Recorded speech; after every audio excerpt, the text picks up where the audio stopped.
On va maintenant parler élection, clôture des travaux de l'atelier d'actualisation des mesures d'application de la loi électorale effectuée par les experts juridiques sous la direction du premier vice-président de la CENI.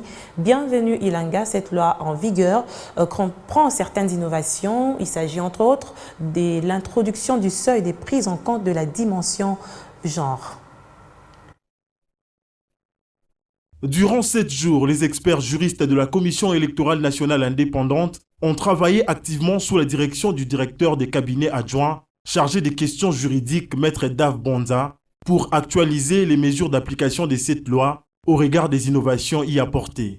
Au cours de ces travaux, il a été question de revisiter les mesures d'application de la loi électorale promulguée le 29 juin dernier par le président de la République. Dans son allocution de clôture, le premier vice-président Bienvenu Ilanga s'est dit satisfait du travail abattu par les desks juridiques de la CENI, tout en exhortant les experts juristes ayant pris part à ces travaux de mettre en pratique les connaissances acquises lors des différents contentieux électoraux.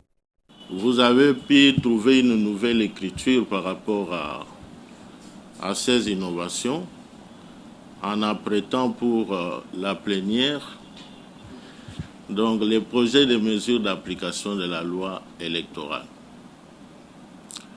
Au nom de la plénière,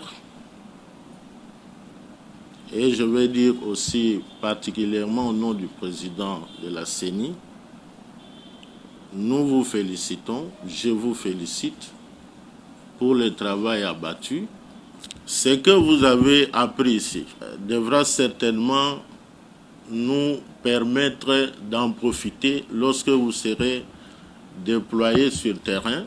La loi électorale en vigueur comprend certaines innovations, entre autres l'introduction du seuil de recevabilité, la prise en compte de la dimension genre, l'exemption et la distinction des inéligibilités.